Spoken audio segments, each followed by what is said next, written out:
Yes, isa sita nziza kuri wowe mukunzi wacu ubasha kugenda udukurikira uri mu bice bigiye bitandukanye, reka mwifurize kugenda ugira isa sita nziza. Nongeye kuboneraho ngusuhuza wowe muntu wakanze subscribe, ariko ndetse nimba nawe utarayikanda nyaboneka reba hano handitse ijambo subscribe ugende urikandaho, ubundi tubane gatanu kuri gatanu hano mu makuru yacu agezweho, yaba ari kuvugwa hano mu Rwanda ndetse no hanze y'u Rwanda, dore ko mudukurikira muri beshi. Kuyu munsi rero isengero zikaba zongeye kugenda zirikozanyaho, dore ko isengero mu gihugu cy'u Rwanda ubwo hazaga kugenda hasohoka itegeko cyangwa se amabwiriza ya RGB agenda asenye isengero zimwe na zimwe zagiye zubakwa mu buryo butemewe n'amategeko. Ubu rero kera kabaye isengero zikaba zamaze kugenda zishyirwa hasi cyane cyane ku bwishi, bitewe n'uko izi sengero zamaze kugenda zemezwa ko zigomba gusenywa burundu. Ni nyuma yaho rero Perezida w'u Rwanda Paul Kagame aje no kugenda agaruka cyane cyane kuri izi sengero, aho yagendaga agira byinshi agenda agarukaho, aho yatangazaga yuko izi sengero nazo zimwe zigamije kugenda ziba. Rero ku iyi saa sita hakaba hasohotse indi nkuru itunguranye cyane ijyanye n'izi sengero ziri kugenda zisenywa ahangaha mu gihugu cy'u Rwanda.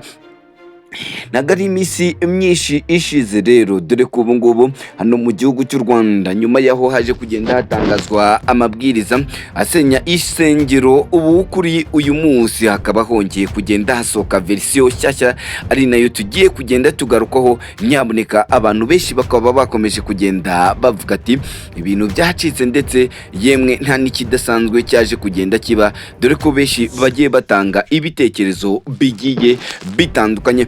Inyuma y'urusengero rero rwaje guhirikwa neza ijana ku ijana burundu, yemwe dore ko ari bimwe byakomeje kugenda bitangazwa, yemwe bantu bagenda banibaza ko biri kugenda biba kuri uyu munsi. Raporo yo gukuraho urusengero rwitwa Light of Jesus Church, ibi ni raporo yaje kugenda ishyirwa hanze nyuma yaho uru rusengero ruje kugenda ruhirikwa burundu, ubu rukaba rutakibarizwaho bitewe n'uko rutari rwujuje ibisabwa, dore ko abaturage muri rusange bagize byinshi bagenda bagarukaho. Iyi ni raporo yaje kugenda ishyirwa hanze. Ni urusengero rwabaga mu mudugudu wa Cyarusagara, akagari ka Karama, mu murenge wa Kanombe, ahangaha ni mu karere ka Kicukiro mu mujyi wa Kigali, akaba ariho uru rusengero rwabarizwaga. Uyu mudugudu wa Cyarusagara, akagari ka Karama, umurenge wa Kanombe, none ku itariki ya 24 z'ukwezi kwa cyenda umwaka w'ibihumbi 2024 nibwo guhera ku isaha y'isaa 4 z'amanywa tugeza ku isaha z'isaa 9 z'amanywa uru rusengero rukaba rwaraherewe hasi rusenywa, dore ko ubu ngubu rwamaje kugenda rugera hasi. Urusengero rwitwa Light of Jesus Church ruherereye mu mudugudu wa Cyarusagara mu kagari ka Karama, rwakuweho cyangwa se rwasenywe ijana ku ijana kubera kutuzuza ibisabwa. Igikorwa cy'akabangu cyaragenze neza, nta wahakomerekeye, dore ko nk'uko byagiye bitangazwa n'ubuyobozi bwagiye bufasha bamwe muri izi nzego byarebaga kugenda bisenya uru rusengero. Bikimara kujya hanze ntabwo byigize bishimisha abantu muri rusange, bitewe n'uko abantu bakomeje kugenda bagira byinshi bagenda batangaza, ubwo ho bagendaga bavuga byinshi bigiye bitandukanye. Dore nk'uyu nguyu yagiye yandika ati ubundi abantu bakora ibi bikaba baratojwe no mu itorero rihe, niyo naba nshonje nte sinajya gusenya inzu y'Imana.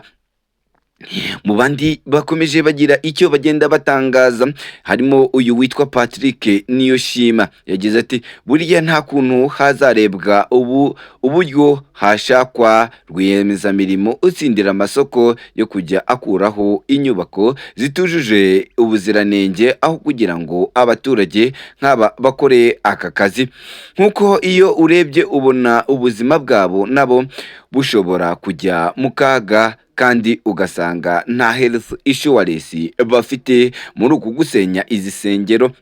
undi nawe yagize ati Rwanda cyangwa se Rwanda local government nta kuntu niba inyubako nk'iriya itari mu manegeka aho gusenywa yakoreshwa ibindi bikorwa byagenda birushaho kugenda biteza imbere abaturage.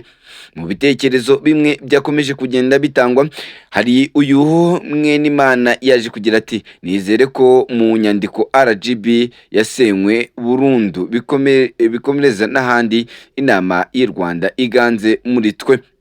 Ibi rero bikaba byakomeje kugenda bivugwa, ariko abenshi muri rusange ntago bigize bagira byinshi bagenda batangaza, ariko bakaba bagiye batangaza se nimba ibi bikomeje ubu ngubu.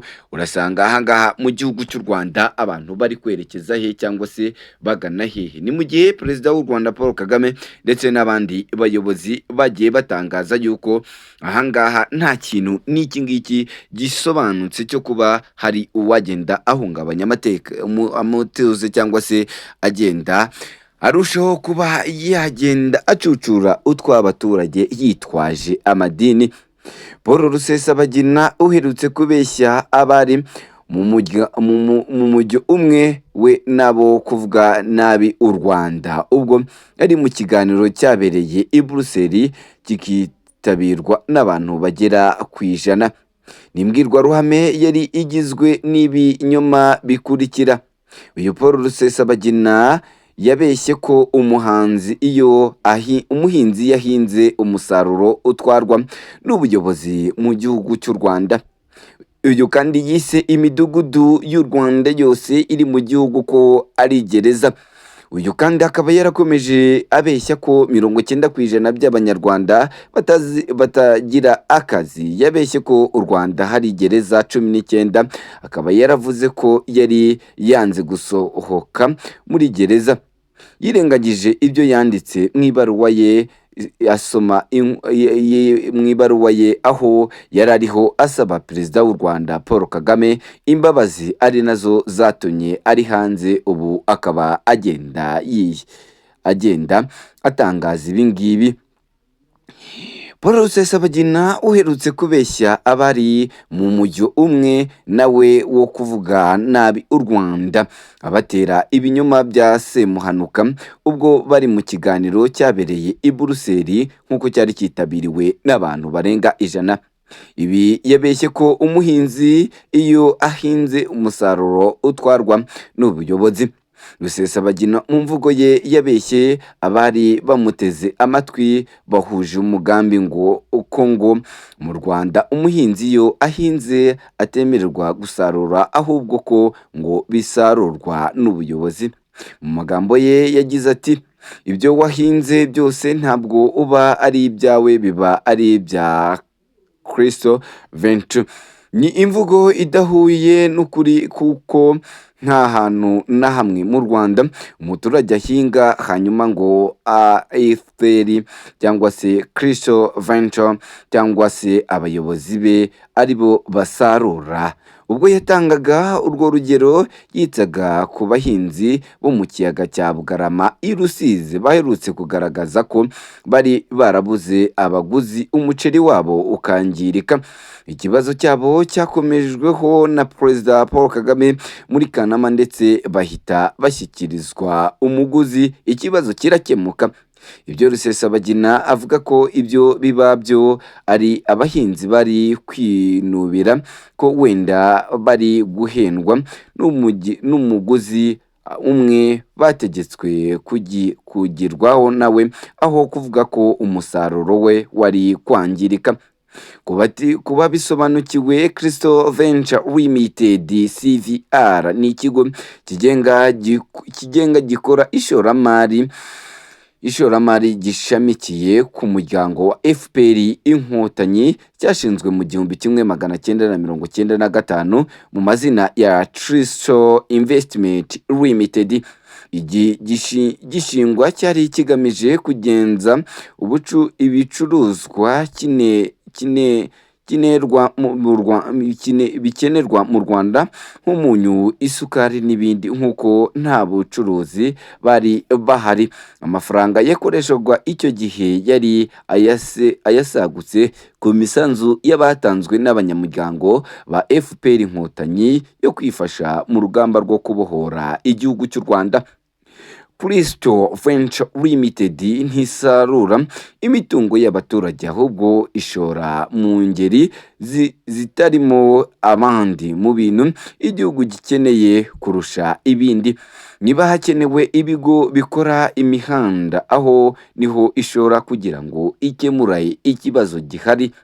Mu myaka yashize ubucuruzi bujyanye na za coffee shop ntabwo